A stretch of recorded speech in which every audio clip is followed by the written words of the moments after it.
에 대한 관심이 어느 때보다도 높은 한 해이죠. 그런데 이 독립운동가들과는 정반대로 일본의 일제에 빌붙어서 자신의 성공과 자신의 영달만을 쫓았던 그 사람들을 우리가 친일파라고 부릅니다. 이들 중에서는, 이 친일파들 중에서는 처음부터 친일했던, 그러니까 처음부터 나는 일본 편이야, 나는 일본을 위해서 할 거야 라고 했던 사람들도 있었지만, 그들 중에 많은 사람들은 처음에는 우리 민족과 이 민족의 독립을 위해서 싸우겠다라고 다짐하고 외쳤었지만, 시간이 지나면서 변절하게 된 변절자들도 많이 있습니다. 처음 조선이라고 하는 나라의 근간이 무너지고 일제에 침탈당했을 때만 해도 내 나라를 다시 세우겠다, 이것이 올바름이다 라고 하는 것을 기억하고 조국의 독립을 위해서 싸웠었지만, 시간이 지나다 보니까 처음에 내가 열정을 가지고 내가 이 나라를 독립시키겠어, 내가 우리 조국을 회복할 거야 라고 했던 그 기대, 조금 있으면 저 악한 일본이 망할 것이야 라고 하는 그 기대가 실망으로 바뀌어지고, 이제 그 일제가, 일본이 영원히 망할 것 같지 않은 겁니다. 영원할 것 같은 그 강성한 일본의 모습을 보면서 점차 생각이 바뀌는 거죠. 어차피 안 될 일이라면 내가 목숨 걸고 내가 고생하고 내가 손해볼 것이 아니라 저 강한 나라 옆에 서는 것이 나에게 좋은 일이 아닐까? 그런데 사람 마음이라고 하는 것이 교묘하게 내 스스로를 속이지요. 나를 위해 좋은 것이 아닐까라고 했던 것이 모두를 위해서 좋은 게 아닐까? 우리 민족을 위해서 좋은 것이 아닐까? 그러니 우리가 저 강한 일본 옆에 서야 되지 않을까?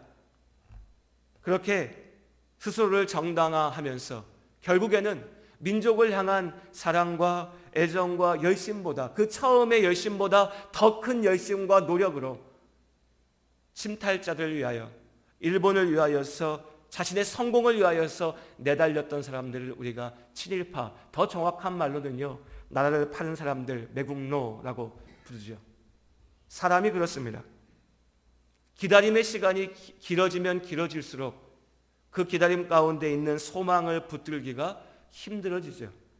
반대로 말하면 기다림의 시간이라고 하는 것은 무엇이 참된 믿음인지, 무엇이 참된 사랑인지를 분별하는 시금석이, 시험대가 됩니다. 오늘 유대인들은 하나님의 말씀에 순종하지 않았기 때문에 바벨론의 포로로 끌려가게 되었습니다. 하지만 하나님께서는 그들을 그 포로된 땅에서 다시 구하셔서 고향 땅으로 돌아오게 하셨죠. 우리가 이미 말씀을 통해서 보았던 것처럼 스룹바벨이라고 하는 사람의 인도하에 첫 번째로 유대인들이, 이스라엘 백성들이 고향 예루살렘, 이스라엘 땅으로 돌아왔습니다. 그리고 우여곡절 끝에 자신들이 하나님 앞에 예배드릴 그 성전을 다시 건설하게 되었지요. 이스라엘 사람들이 돌아온 이스라엘 땅에서, 예루살렘에서 먹고 사는 것에 급급해서 하나님의 성전을 짓는 것에 등 돌리고 있을 때에, 눈 감고 있을 때에 선지자 학개와 선지자 스가랴를 통하여서 하나님께서 말씀하셨습니다. 너희에게 우선되는 것이 무엇이냐? 하나님 앞에 온전하게 설 때에 하나님께서 너희를 지키실 것이다. 하나님께서 너희를 회복하실 것이다. 인도하실 것이다. 그 약속을 붙잡고 성전을 다시 지었지요. 하나님의 날에 대한, 하나님의 축복과 심판에 대한 약속이 그들에게 주어졌고 그 약속을 붙잡았습니다.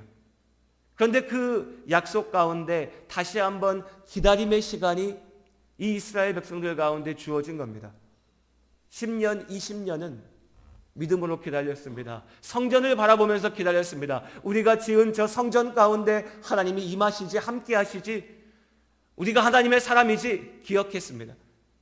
30년, 40년이 지나고요. 70년, 80년. 하나님의 은혜를 경험했던 그 세대가 지나가니까 이제 하나님에 대해서 점점 잊어버리기 시작합니다. 바벨론에서 처음 예루살렘으로 돌아왔을 때의 그 기쁨을 잊어버렸습니다. 학개와 스가랴 선지자를 통하여서 하나님께서 그들을 주님 앞으로 인도하셨던 그때를 잊어버렸습니다. 성전이 지어졌을 때에 하나님 앞에 나와 예배하며 감격했던 그 예배의 기쁨과 감격을 잊어버렸습니다. 그렇게 이스라엘 백성들은 하나님 앞에 점차 멀어져 갔습니다. 그리고 80년의 시간이 지나갔을 때에 이스라엘 사람들 앞에 성전이라고 하는 것은 돌로 지어진 멋진 건물일 뿐이었고, 하나님은 그 건물 안에 있는 어떤 신, 그래 우리가 때에 따라서 잊어버리지 않고 나아가서 제사 지내야 되는 신, 그뿐이었습니다. 바로 이때에 에스라를 통하여서 하나님께서 다시 한번 바벨론에 남아있었던 이스라엘 백성이 하나님께서 약속하신 땅 이스라엘로 돌아오게 하셨습니다. 이것이 에스라서에 기록되어져 있는 이스라엘 백성들의 두 번째 귀환입니다. 바벨론의 포로로 끌려갔던 사람들은 첫 번째 스룹바벨을 통하여서 돌아왔고, 그리고 80년의 시간이 지나서 오늘 에스라의 인도 가운데 다시 한번 돌아오게 됩니다. 그리고 우리가 다음 시간에 다시 나누겠지만 느헤미야를 통하여서 세 번째로 돌아오는 과정이 이어지는 것이죠. 오늘 우리는 에스라서와 말라기서의 말씀을 통하여서 이 두 번째 이스라엘 백성들이 바벨론에 돌아오는 이때의 모습을 보려고 합니다. 에스라는 하나님의 말씀의 전문가였습니다. 율법에 연구하는 연구가였지요. 그리고 에스라의 마음속에는 바벨론에 있을 때에, 페르시아 가운데 있을 때에 에스라의 마음속에는 내가 고국인 이스라엘로 예루살렘으로 돌아가서 하나님의 바른 말씀을 선포해야겠다는 그 열정으로 불타 있었습니다. 에스라를 따라서 예루살렘으로 돌아오고자 했던, 결단했던 그 이스라엘 백성의 마음도 마찬가지였습니다. 마치 80년 전에 먼저 예루살렘으로 돌아갔던 그들의 마음처럼요. 우리가 이제 하나님 앞으로 다시 돌아간다라고 하는 그 열정이 가득했습니다. 그런데 그 열정을 가지고, 그 뜨거운 마음을 가지고 예루살렘으로 왔던 에스라의 눈에, 그의 귀에 보이고 들리는 모습이 무엇이었냐라고 하면 이스라엘 백성들의 철저한 실패였습니다. 구약 에스라서 9장 6절의 말씀해 보시면 말하기를 나의 하나님이여 내가 부끄럽고 낯이 뜨거워서, 에스라의 고백입니다. 내가 부끄럽고 낯이 뜨거워서 감히 나의 하나님을 향하여 얼굴을 들지 못하오니 이는 우리 죄악이 많아서 정수리에 넘치고 우리의 허물이 커서 하늘에 미침이니이다. 에스라가 예루살렘으로 돌아오고자 할 때 그 마음에 무엇이 있었겠습니까? 그 땅 가운데 성전이 다시 회복되어졌다. 그 땅 가운데 믿음의 사람들이 돌아가서 하나님의 나라를 다시 세우고 있다. 이제 나도 그 자리 가운데 나아가서 하나님 앞에 영광 돌리고 우리 이스라엘 민족을 하나님 앞에 온전히 세우는 일에 헌신해야겠다. 말하자면요, 글쎄 뭐라고 비유할까요? 젊은 목회자의 마음으로 처음 교회 앞에 나오는, 처음 예수님을 만나고 예수님을 믿고 내 이 믿음의 열정을 가지고 교회 가운데 서는 초신자의 마음으로, 성도의 마음으로 교회 가운데 온 겁니다. 하나님 앞에 나온 겁니다. 믿음의 사람들 가운데 선 겁니다. 그런데 눈에 보이고 귀에 들리는 건 뭔가요? 교회 가운데 죄악만 가득한 겁니다. 나보다 먼저 하나님 앞에 섰다라고 하는 사람들이 온전히 아버지 앞에 기도하고 예배하고 사랑 가운데 있는 것이 아니라 미워하고 원망하고 세상과 아무것도 다를 바 없는 모습으로 살고 있는 겁니다. 교회 가운데 싸움이 있고 미움이 있는 겁니다. 옛날 예루살렘에서, 이스라엘에서 있었던 모습이 아니지요. 오늘날 우리의 모습이기도 합니다. 주님을 만났던 많은 성도들이 교회 안에 나와가지고 상처받고 실망합니다. 실패합니다. 열심을 가지고 하나님의 말씀을 선포하고자 했던 젊은 목회자 앞에 회방꾼들만 가득한 겁니다. 왜 그렇게 얘기하냐? 너만 잘났냐? 우리는 그것이 싫다. 이것이 오늘 선지자 에스라 앞에 펼쳐져 있었던 현실이었습니다. 바벨론에서 돌아온 이스라엘 백성들은 어느새 그 땅 가운데 살고 있었던 사람들의 그 세상의 일부가 되어버렸습니다. 그 땅에 살던 사람들의 우상 숭배와 죄악의 모습을 그대로 반복하고 있었습니다. 수십 년 전에 그들의 조상이 빠졌던 죄 가운데 다시 빠져 있었습니다. 무엇이 문제였을까요? 왜 이 사람들은 실패했을까요? 우리 지난 시간들을 통하여서 바벨론에서 돌아왔던 이스라엘 사람들의 그 열심을 보았지 않습니까? 성전을 지었던 그들의 뜨거운 열정을 보았지 않습니까? 그런데 왜 그들이 80년의 시간이 지난 다음에 에스라 선지자가 다시 와서 봤더니 왜 그들은 다시 죄 가운데 빠져서 실패하고 있었을까요?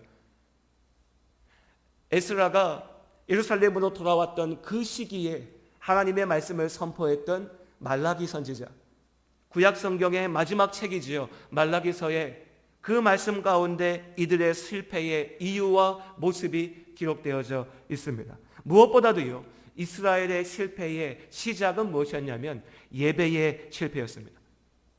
말라기서 1장 6절 말씀을 우리가 같이 한번 읽어보죠. 내가 아버지일진데 나를 공경함이 어디 있느냐? 내가 주인일진데 나를 두려워함이 어디 있느냐? 하나님께서 오늘 이스라엘 백성들에게 외치시는 말씀입니다. 눈에 보이는 예배가 사라지는 것은 아니었습니다. 이미 그들 앞에는 성전이 지어져 있었지요.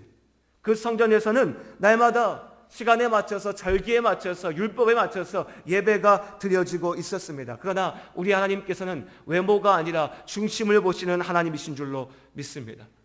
이스라엘의 예배는요, 시간 때우기였습니다. 정해진 절차와 형식을 갖추는데 급급했습니다. 오늘 하나님께서 말씀하십니다. 내가 너희의 아버지인데 나를 향한 공경이 어디가 있냐? 내가 너희의 주인일진데 나를 향한 두려움이 어디 있느냐? 제사장들에게 말씀하십니다. 오늘날 이 제사장은 누군가요? 어떤 분들은 목사 이러실지 모릅니다. 목사가 아니죠. 히브리서의 말씀에 오직 예수 그리스도께서 우리의 참된 대제사장이 되신 줄로 믿습니다. 제사장의 역할은 죄인된 이들이 하나님 앞에 나아갈 수 없을 때에 그 죄인된 이들을 대신해서 그 죄를 씻는 예배를, 제사를 아버지 앞에 드리는 자였습니다. 예수님께서 이 땅 가운데 오셔서 십자가의 죽으심과 부활하심으로 우리 죄를 사하시고 하나님 앞에 나아가는 길을 여신 줄로 믿습니다. 그러니 오늘날 제사장은 누굽니까? 우리 모두가 하나님 앞에 제사장 된 줄로 믿습니다. 우리는 예수의 이름으로 아버지 앞에 나아갑니다. 목사가, 장로가, 직분자들이 누군가가 우리와 하나님 자리, 나와 하나님 사이에 서는 것이 아닙니다.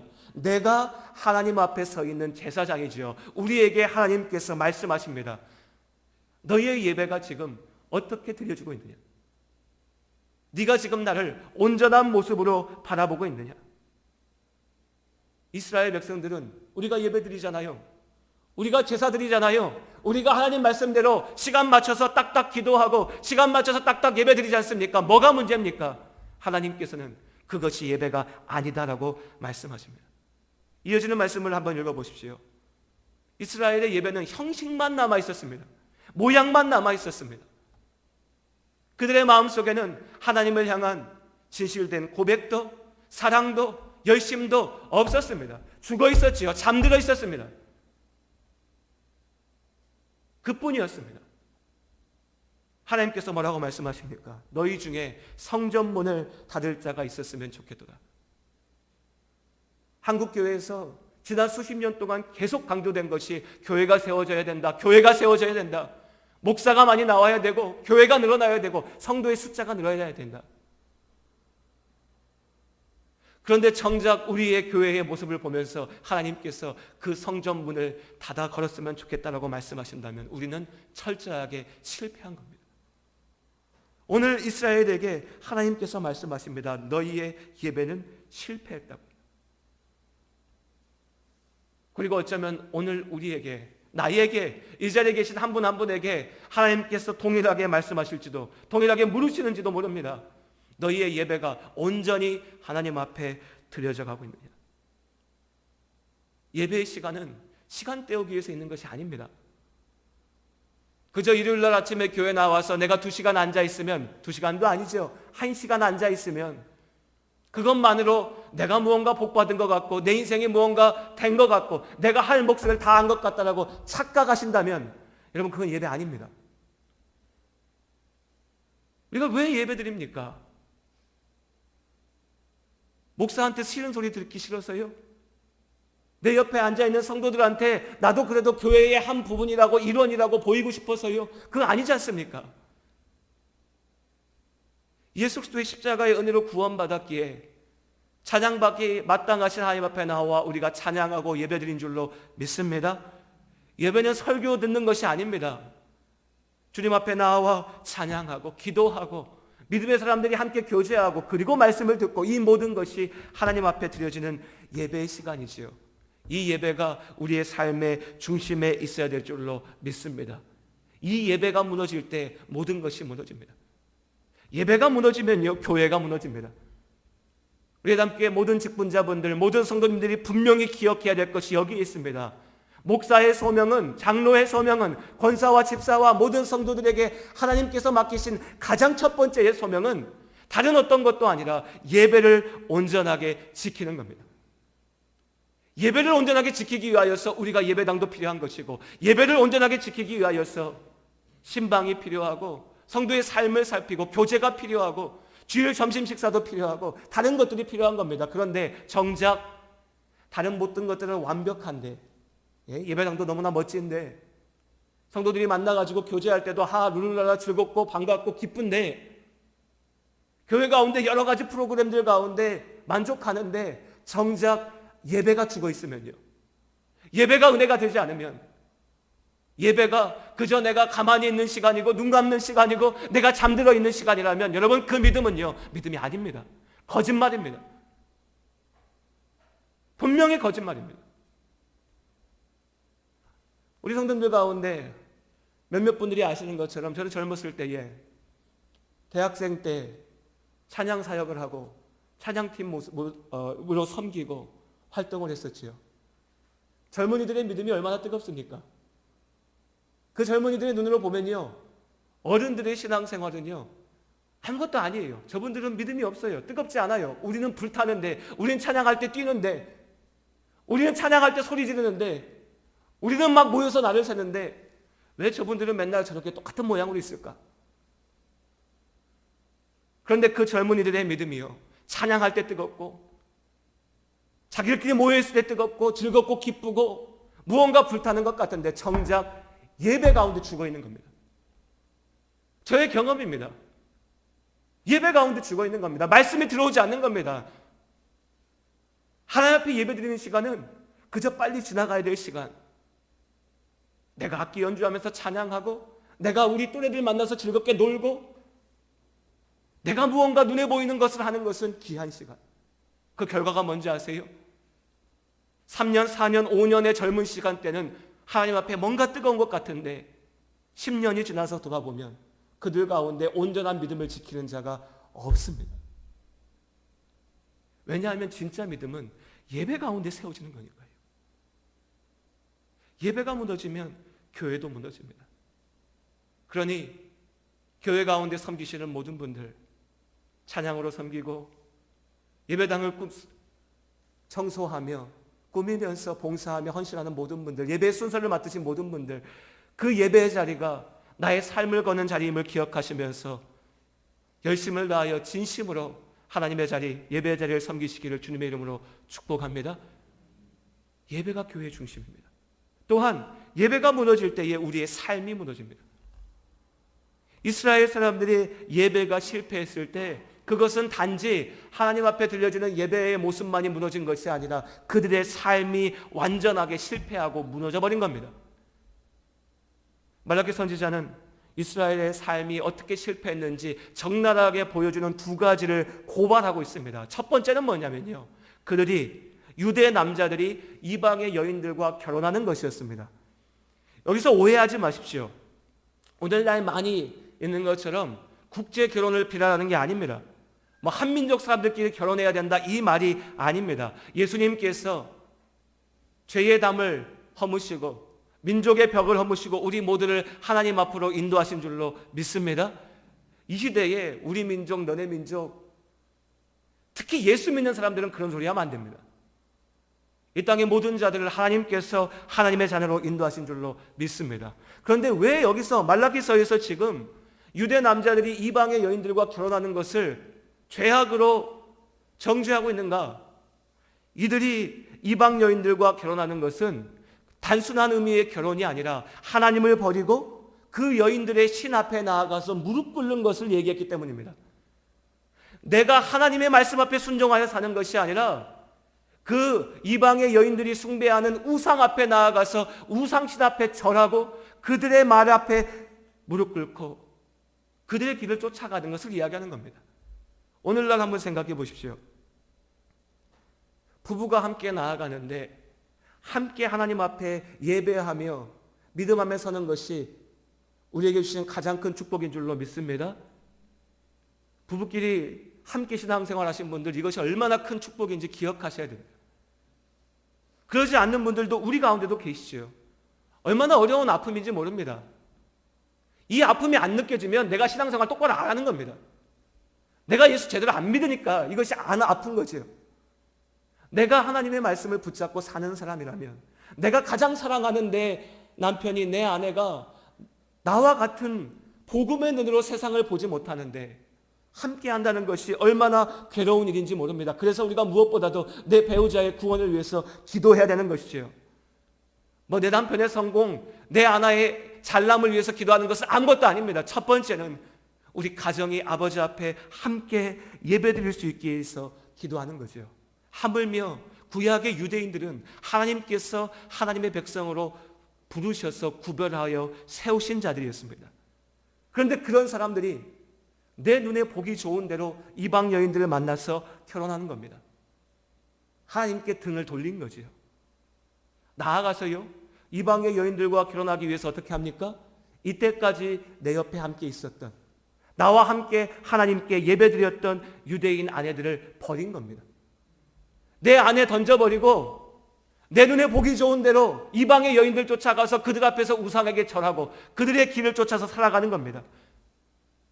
그러니 오늘 이방 여인들과 결혼한 유대 남성들의 죄악은 무슨 국제 결혼을 반대하고 인종주의를 얘기하는 것이 결코 아니라 그들이 하나님 앞에 등 돌리고 죄를 쫓아갔다는 겁니다. 그 죄를 쫓아가니까 가정이 파괴되어지고 나보다 약한 자들을 무시하고 괴롭히고 죽이고 결국에는 잠시는 내 눈에 보기 좋은 대로 살았지만 결국에 내 스스로의 삶을 죽이는 길을 이 이스라엘 백성들이 걸어갔다는 겁니다. 두 번째의 모습은요, 그들이 11조 앞에서 실패했다는 겁니다. 이스라엘 백성들 얘기합니다. 하나님, 우리가 예배 드렸잖아요. 제사 드렸잖아요. 뭐가 문제입니까? 그런데 하나님께서 원하시는 것은 그들이 진실함으로 아버지 앞에 서는 것이었죠. 11조의 얘기를 하면 우리 머릿속에 먼저 드는 생각이 돈입니다. 그놈의 돈이 문제입니다. 성경의 말씀처럼 돈이 일만하게 뿌리가 돼서 오늘날 교회를, 예수 믿는 우리를 무너뜨리고 있습니다. 돈이 아까워서 하나님 앞에 온전하게 드리지 못한 자들의 그 마음도 죄악되고요. 또 반대로 교회가 돈 욕심에 가득 차서 목사들이 돈이 전부인 줄로 착각해서 11조 바치면, 돈 바치면 하나님 앞에 돈 가지고 오면 복 받는다라고 거짓말하는 것, 그것이 죄악입니다. 그것이 거짓된 예배죠. 교회가 돈의 논리에 휘둘려서는 안 되는 겁니다. 하나님께서 말라기서의 11조의 말씀으로 이스라엘 백성들에게 던지시는 것은 무엇이냐면, 우리가 지난주에 나눴던 말씀처럼 에스더의 삶을 보면서 기억했던 것처럼 너희는 무엇을 위해 사느냐? 네 인생은 도대체 무엇을 의지해서 사느냐? 네 인생의 목적이 무엇이냐? 우리 주변에 보면 그런 사람들 있잖아요. 단칸방에 살면서도 차는 최고급 외제 승용차 몰고 다니는 사람들. 맨날 사는 게 힘들다, 돈이 없다, 어렵다라고 얘기하지만 내 자녀들의 교육비, 학원비, 과외비에는 아끼지 않고 쓰는 사람들. 세상의 기준으로 보면 뭐가 문제입니까? 자기 좋은 대로 사는데. 문제는 뭐죠? 이 모습들을 통해서 우리가 볼 수 있는 겁니다. 그 사람이 무엇을 기준으로 놓고 살고 있는가? 그 사람의 삶의 기준이 어디 있는가? 하나님께서 돈 필요해서 11조 말씀하시겠습니까? 하나님께서 이스라엘 백성들에게 지금 물으시는 겁니다. 너희의 삶은 무엇을 의지하고 사냐? 너희의 삶의 목적이 어디 있느냐? 이스라엘은 형식적인 예배는 있었지만 진실함으로 하나님 앞에 나의 삶을 맡기는 것에는 눈 감고 있었던 겁니다. 형식적으로 예배 자리에 나와가지고 기도하고 예배한다고 얘기했지만 정작 내가 하나님의 말씀 앞에 순종하는 일에 있어서는 조그마한 손해만 눈에 보이면 결코 그 길로 가지 않는 겁니다. 이것이 이스라엘의 철저한 실패였습니다.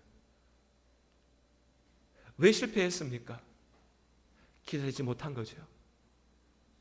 기다리지 못한 겁니다.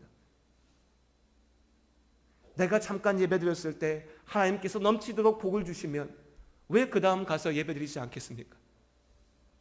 내가 잠깐 하나님 앞에 나의 모든 것을 바쳤을 때에 하나님께서 더 큰 것들을 나에게 주시면 왜 그걸 하지 못하겠습니까? 그러나 하나님께서 그들에게 맡기신 그 기다림의 시간들, 그 기다림의 시간을 버티면서 내 안에 있는 진짜가 드러난 겁니다. 기다리지 못하는 거지요. 믿지 못한 겁니다. 하나님께서 내 삶을 책임지신다고 하는 것을 믿지 못한 것이고, 내가 아버지 앞에 순종하는 길이 나의 삶을 살리는 길이라고 하는 것을 믿지 못한 겁니다. 하나님을 사랑한다고 얘기했지만 정작 그들이 사랑한 것은 내 눈에 보기 좋은 이방의 여인들, 세상의 삶, 우상신 앞에 나아가서 즐기는 것이었습니다. 에스라는 이 모든 일을 직접 보았습니다. 그리고 나서 에스라의 반응은 무엇이었냐면요, 에스라에서의 말씀을 읽어보시면 그가 머리를 붙잡고 쥐어뜯고 자기의 옷을 다 찢고 애통하며 소리 지르며 울면서 하나님 앞에 회개하는 것이었습니다. 하나님께서 우리를 이 땅 가운데 회복시켰기 때문에 우리가 이 자리에 왔는데 우리가 다시 죄 가운데 빠지고 있습니다. 이 자리에 계신 우리 성도님들, 우리 마찬가지 아닙니까? 우리가 예수님을 처음 만났을 그때가 있었습니다. 내가 예수 그리스도의 은혜 가운데 섰던 그 자리가 있었습니다. 그런데 어느새 우리가 그걸 잊어버리고 있습니다. 예배는 형식이요, 습관이요, 내 삶은 내 보기 좋은 대로 가는 그 모습으로 지금 내가 서 있다면 지금 이때야말로 우리가 에스라의 모습으로 회개하며 기도해야 될 때인 줄로 믿습니다. 그렇게 에스라가 기도할 때, 회개할 때 그의 주변에 이스라엘 사람들이 모여들었습니다. 함께 기도했습니다. 함께 회개했습니다. 그리고 기도한 것에 그치지 않고요, 그들이 자신의 삶을 바꾸기 시작합니다. 기도 가운데 능력이 있는 줄로 믿습니다. 하나님께서 우리의 삶을 바꾸십니다. 진짜 믿음은 나의 삶을 아버지 앞으로 바꾸는 겁니다. 그들은 회개하였고요, 자신들의 곁에 있었던 이방의 여인들을 돌려보냈습니다. 다시 하나님의 사람으로 그 자리 가운데 돌아왔습니다. 그들은 실패했지만 하나님께서는 그들을 버리지 않고 다시 세우신 줄로 믿습니다. 여러분, 아직 우리 가운데 소망이 있는 줄로 믿습니다. 그러니 우리의 삶을 하나님 앞에 세워야 됩니다. 기다림이 우리를 지치게 하지만 그 기다림 가운데 하나님께서 우리 가운데 분명히 함께 하신 줄로 믿습니다. 그리고 잊지 말아야 됩니다. 오늘 말라기사의 말씀처럼 하나님의 날이 우리에게는 구원의 날이요, 주를 알지 못하고 주를 믿지 않고 끝끝내 죄악 가운데 있는 자들에게 심판의 날이 분명하게 임하는 줄로 믿습니다. 그리고 마지막으로 우리가 이 시간 마태복음의 말씀을 읽고 오늘 말씀을 마치고자 합니다. 마태복음 6장 25절 26절의 말씀입니다. 우리는 하나님 앞에 내 삶을 맡기고 나가는 것이 두렵습니다. 그 두려움 때문에 무너지죠. 하지만 여러분, 우리에게 하나님께서 분명하게 주신 약속이 있는 줄로 믿습니다. 믿음을 얘기할 때는 그것을 믿는 겁니다. 그 믿음으로 승리하시기 바랍니다. 우리 25절과 26절 하나님께서 나에게 주시는 말씀으로 기억하며 함께 읽기 원합니다. 함께 한 목소리로 마태복음 6장 25절 26절 읽겠습니다. 그러므로 내가 너희에게 이르노니 목숨을 위하여 무엇을 먹을까, 무엇을 마실까, 몸을 위하여 무엇을 입을까 염려하지 말라. 목숨이 음식보다 중하지 아니하며 몸이 의목보다 중하지 아니하냐. 공중의 새를 보라. 심지도 않고 거두지도 않고 창고에 모아 들이지도 아니하되 너희 하늘 아버지께서 기르시나니 너희는 이것들보다 귀하지 아니하냐. 아멘. 우리 마지막으로 33절 말씀 함께 읽겠습니다. 그런즉 너희는 먼저 그의 나라와 그의 의를 구하라. 그리하면 이 모든 것을 너희에게 더하시리라. 아멘. 기도하시겠습니다. 하나님,